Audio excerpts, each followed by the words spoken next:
Miracles 365 Awakening to Love. I'm your host, Tomás Garza, and good afternoon to you here, coming at you from a slightly different time here. So good afternoon or good evening, wherever you find yourselves here in the world. It's just after 2 o'clock here, Arizona time, and that's in North America. So it's a beautiful day, and I've got a lot of really interesting ideas for you here today. We're in the workbook for students in A Course in Miracles, and specifically we're on lesson or idea number 74, which says there is no will but God's. All right. So whether this is something that you're familiar with or not, doesn't matter if you've never seen this material or not. There should be, and there likely will be, something that resonates with you in this. A Course in Miracles is a self-study curriculum. It's designed for people from any spiritual or religious background at all, and it can augment your own path. It can help you in your own walk, whatever that looks like for you. This is universal spirituality. It's universal in theme. In other words, it applies to all of us. It's universal in application. Anyone from anywhere in the world of any different spiritual or religious background or current practice can apply these ideas. Why? They're universal.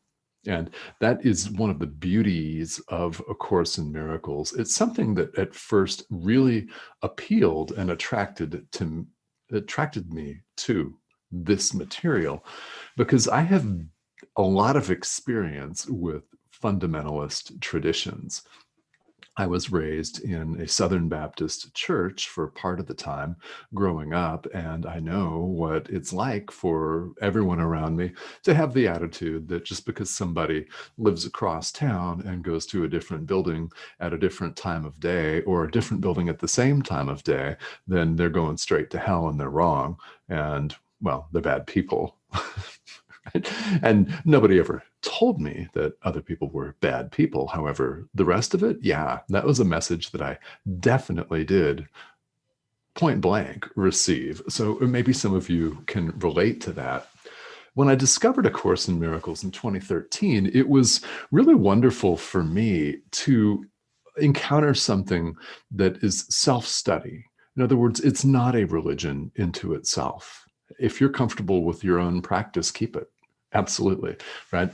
And the Course would encourage you to do that. I encourage you to do that. If there's something in here, in this live stream, in these pages, in these exercises that enables you to have a deeper and a better understanding of your own walk, of your own role in the world, your own relationship to the world, your own reason for being here in the world, for stepping up, teaching, leading, how you show up, there's something to be gained in all of this. And if you get even one thing that helps you show up as more loving, as more forgiving, then this will be time very, very well spent. I completely feel that. So here we are. Wherever you are, if you're following along in the workbook, there is no will but God's. So today's idea and discussion here on the live stream is going to be a lot about conflict. Now, we feel conflicted in the world a lot, don't we? I mean, maybe you're not feeling conflicted right now, but 15 minutes from now, you could face a decision where you feel torn. Or maybe you felt that this morning. I don't know. It comes and goes. 1 minute here, we're feeling great, we're on top of the world, then we feel terrible. Great, terrible, great, terrible. Typifies human life. This is our experience. Our times of great joy don't last, and happily, neither do the times of great sorrow. Now, it may feel like it at the time, but we're all having this yo-yo experience from highs to lows and back again. And it seems like we're in conflict a lot. You may not feel like you're currently in conflict with another person, and that's great if you're not.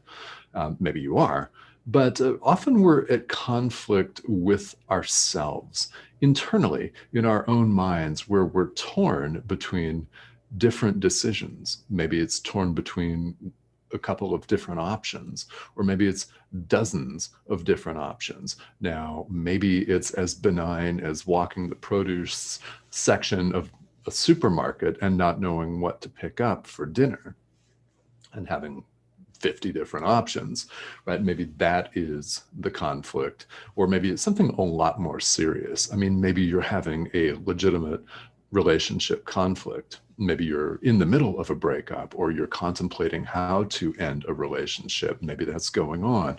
Maybe somebody just ended a relationship with you. So there's varying degrees, or so it seems, here in the world of conflict. But that is something that seems really, really constant in our experience, doesn't it? The sense of conflict.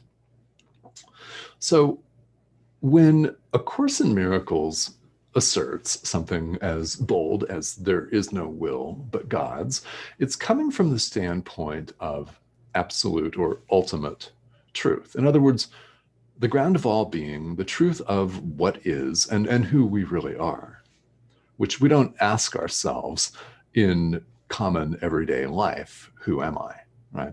Are you asking yourself that every day, several times a day, right? Yeah, we don't do that because we're conditioned and we're trained to go about life, eat, sleep, consume, eat, sleep, consume, eat, sleep, consume, check our email, eat, sleep, consume, get a drink of water, eat, sleep, consume, go to the bathroom, and so on and so on. And the reason that we're even watching a live stream on a spiritually dedicated channel is proof that we've recognized that there's more to it than that.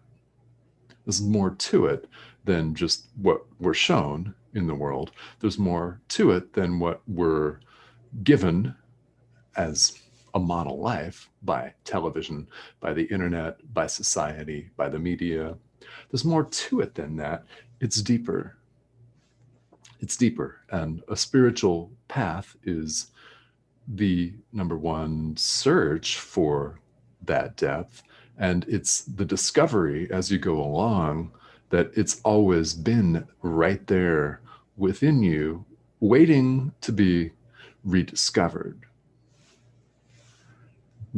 That is the way that spirituality works for us here in the world, is we're unlearning old habits that are blocking our experience of the divine, of who we really are. Now, when we say there is no will but God's, the closest thing that we can come to in words to ultimate truth is just saying God is, period. God is. That implies that nothing else truly exists. So we definitely have a free will. So if there is no will but God's, then our will is the same as God's. His doesn't supersede ours and squash ours to nothingness. And it's not like that because it's not separate. Our will and God's will are one. Now, that is a will for happiness, for the extension of love. It's not a will that we're going to be overcome by our email inbox. It's not a will that we're going to get in one conflict after another with other people, with ourselves. Even though that is what happens in the world, that happens because we identify with what we call the ego, a separate sense of self. The summary of A Course in Miracles is very succinct. It's very brief. And if you're interested, it's right there at the beginning of the text, which is the very first component of A Course. The workbook is the second main component. In fact, you could open this to any page, anywhere. You could begin with the text. You could begin with the manual for teachers, which is a whole other component, or the workbook, like we're doing here on this live stream. It's whatever resonates with you. You can sum it up really, really, really quickly and briefly in the sense that nothing real, there's nothing unreal exists. Nothing real can be threatened. Okay, nothing real can be threatened. Nothing unreal exists. Therein lies the peace of God. So there is no will but God's. That includes your own will. It's very powerful. And there's tremendous peace. There's great peace in this idea. Is if you think about it, and better yet, if you experience it, if you work on this and sit with the day's idea as suggested in the workbook for students and practice it and work on it and get it to permeate your mind and permeate your being, then there's tremendous peace in this. Because we don't need to always be in conflict. We don't, especially with ourselves, we don't need to always be second guessing ourselves. We don't need to feel inadequate. We don't need to feel like we're running around with a tremendous sense of lack, like a gaping hole in our lives. We don't need to do that. So what the rest of Workbook Lesson 74 talks about is how to work with today's idea that there is no will but God's. And it really does involve our carving out a little bit of time. It can be as short as 10 to 15 seconds, actually, just to repeat the day's idea. Or it can be also, they've suggested a couple of longer practice periods. So whatever that looks like for you, there is no will but God's. I seek his peace today is something that the workbook suggests that you repeat as often as you remember to do it. So there's tremendous power in this, isn't there? I remember feeling a tremendous sense of personal power and relief the first time I heard this idea. It resonated with what I felt and what I deep down knew in my gut to be true. It was not what I was told in a Southern Baptist church growing up. I was not taught in any way that my will and the will of God were one and the same.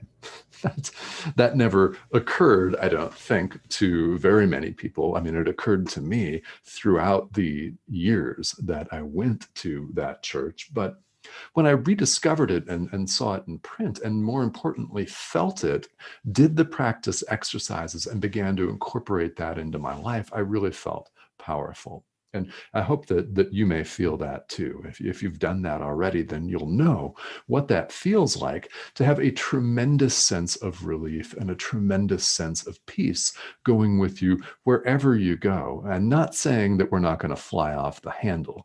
Somebody could really irritate us because, I mean, just because you do this and you experience some progress doesn't mean that there isn't more progress to be made. Doesn't mean that we won't lose it sometime. Doesn't mean that someone won't aggravate us or annoy us, or, you know, there are things that will continue to arise in our experience for our forgiveness and for our awareness. And what I have found, and this is true of all meditation practice, so really it could be true of any form of spiritual practice in any tradition, is that this has opened up for me tremendous space.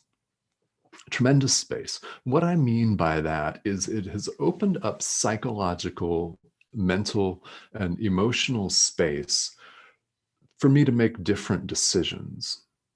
Something that would have made me fly off the handle, instantly angry 10 years ago, now doesn't bother me nearly as much. I'll still notice it, and maybe I'll get the same feelings, but I have been able to develop over time a gap, so to speak, some psychological space in which I no longer respond with the knee-jerk reaction. I no longer respond with a habitual lashing out or telling someone off, shouting them down, or what, depending on whatever the situation may be. There is a gap between the event that occurs and my response to it. That's what I mean by the opening up of space. And the workbook for students and the exercises in the workbook present several different ways. And it's a cohesive thought system as well that will help you, if you do it, open up that space.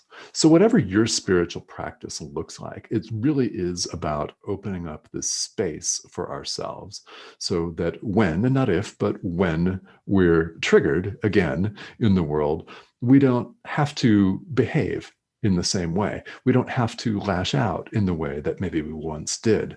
We don't have to behave the same way, and we can choose a more loving solution, because that's always one of the options available to us. Even if it doesn't feel like it at the time, that is most definitely one thing that we can do, and that is to choose love instead of fear. Our habitual reaction to a situation may have been very fear-based, like lashing out. That's fear-based. And forgiving would be loving, or saying nothing, taking a deep breath and walking away. That can also be a very loving response, especially if somebody wants to fight with you. So whatever situations you run into, just know that you're going to run into them. So the more you have practical tools to fall back on, the more experience you have with spiritual practice, the smoother and the more chill, I would submit, your life is going to be. Why? Because it doesn't mean that these things aren't going to happen to you. They will, but it doesn't mean that you have to escalate them or respond in the way that you maybe once did. So a lot there. Let's see who's tuning in here to the live stream. So as always, I love to interact with all of you here, right here live. And this is so much fun for me. Let's see who's on here. Our Mark, how are you? Very nice to see you here today. If you're just joining me for the first time, this is a daily live stream.